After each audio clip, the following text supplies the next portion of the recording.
All right, hey everyone, this is Coach Hawkins. I'm going to quickly go through critical thinking and analysis just to make sure you guys are comfortable in case I am absent on Friday or you just need a refresher. So, what we've been talking about as you are writing your expository essays on the value of failure is basically critical thinking and analysis. All right, so I want to make sure everyone is clear on what is expected of you. So, what is critical thinking? Critical thinking is something that you guys have been doing for years. You might not realize it or have a name that you apply to it, but critical thinking involves the objective analysis and evaluation of an issue in order to form a judgment. The key words there are analysis, evaluation, and judgment. Okay, analyzing, we'll talk about that more in depth in a second. Evaluating, that basically means to say your opinion on something, say whether you think something is good or bad or well done or not so well done. And same thing about judgment. A judgment is when you make a call, you decide what the end result of something is, how it affects you, how it affects others. Okay? This is a skill that you need for college, the workplace, and life in general. So I strongly suggest that what we're doing now with this writing is something you start to apply in all of your classes and all of your assignments, especially your writing. Over there on the right, you see a critical thinking chart that just talks about the different type of thinking that is involved in critical thinking. It's basically thinking about what you're thinking in a manner that is more so less answering a question for answering a question's sake, but also adding in the idea of learning something new, creating something out of that, and talking about how that is relevant to your life and others' life. Okay? So analysis. Briefly, analysis is a detailed examination of the elements or structure of something, typically a basis for discussion or interpretation. The key words in that definition is to examine, okay, to look at the structure of something, and then to interpret it. So, for instance, if I am examining a car crash, I'll look at all of the parts of it. I'll see, oh, there's one or two or three cars. Okay, and then I'll look at the structure of that accident. I'll see, oh wow, one of the cars is flipped over. Another car has been rammed in the front, and this other car has a tire missing.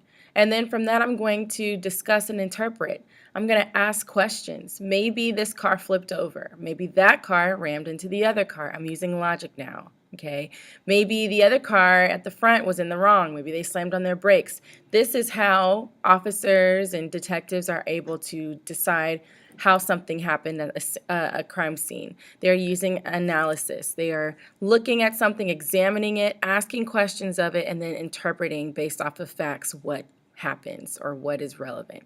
And that's what you're doing in your writing. Okay, so assess your new knowledge. Read and examine that new information, break that information into parts, ask questions of those new pieces you've just broken up, and then answer those questions you just asked. What happened here? Why is that car flipped over? Why is there glass in the middle of the street? Why is this tire missing? Answer those questions and make observations about what that implies, okay? Oh, well, this car flipped over because maybe it hydroplaned after skidding to the right side of the road. Or maybe this car flipped over because the driver was out of control. Then that would tell me, okay, if they're out of control, I'm going to ask another question and say, okay, was the driver drinking? Were they drunk? Were they distracted? Okay, this is analysis. Application.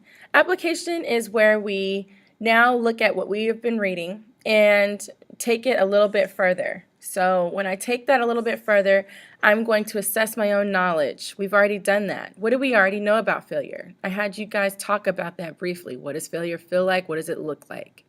Then we read and examined new information. I had you read the article and annotate it. To examine something means you need to look at it closely. So if you are not in the habit of annotating when you read, something you're really going to want to become familiar with, especially in my class, but all of your classes, is annotating. That's talking back to the text, writing questions in the margins, writing observations about what you're reading. These are things that help you then go back and recall later where you found that information, why it was important to you then. Then 3, break that information into parts.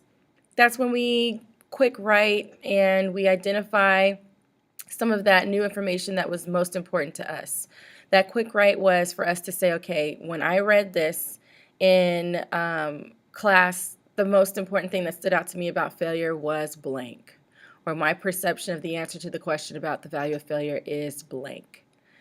And then from there, we asked questions of those new pieces. I asked you guys to find the bright points and ask yourself, what is the strongest thing I've said here?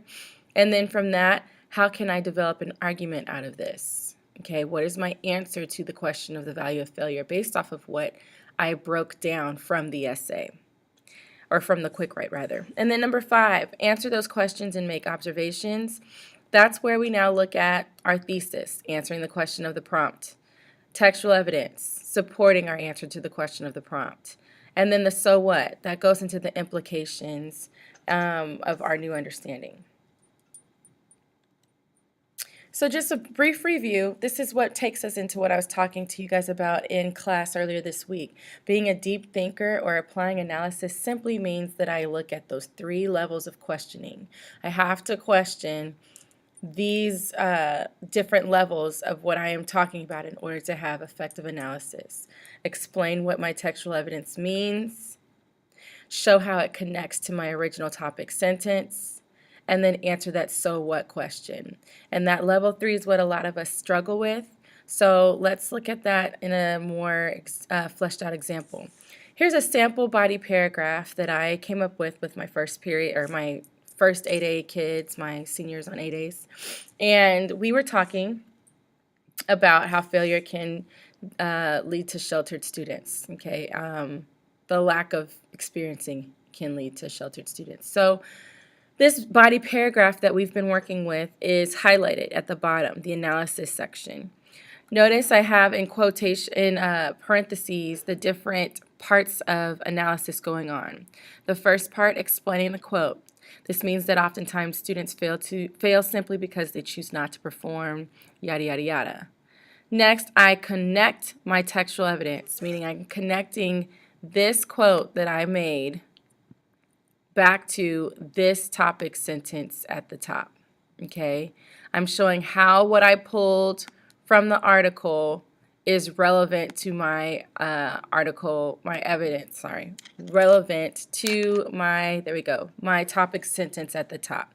How does this relate back to this, okay? And so I said, instead of sheltering them from the negative feelings, there's that idea of negative feelings, instead of them being sheltered from negative feelings, schools that keep students from failing actually hinder their ability to learn from hard work. So I'm talking about the feelings mentioned in the article, having a bad grade and feeling bad about having that bad grade. Instead of us preventing them from that, we should allow them to feel that because it can teach them not to be lazy or not to be entitled. And then we go into the so what question. How does this apply to life, or what does this reveal about the human condition? And that's my orange section. And that's where I answer that question. Well, why does this matter? Well, late work policies that we're so used to having around us create a crutch of entitlement. And as a result, that can lead to a spoiled, sheltered generation who's not very successful at anything. All right, so I'm taking it outside of the article now, and I'm talking about how this is relevant to life. Why does this matter? Okay. So from there, the last thing I'll mention is that analysis, what it does and what it does not do. Analysis does not summarize the text. It is not me telling all about what was said in the article and nothing else. Instead, it acknowledges the text and comments on that, making an observation or explaining its relevance to another idea that I am presenting in my argument. Analysis does not rely solely on personal examples or situations. Instead, it needs just a short, concise, specific example that you can refer back to throughout your essay. And finally, analysis does not disconnect from the thesis and topic sentence. Instead, it ties into the overall argument of the paper. Think about what I did in class when I was showing you guys how to connect bits and pieces of your body paragraph back to your introduction, and how to make sure that parts of that thesis statement, parts of that hook are also present in your body paragraph. Everything should be related, Okay, so take this and use this to help you. Feel free to go back through this PowerPoint as much as you need to, or just looking at the slides. But this is for you, and if you have any questions, shoot me an email.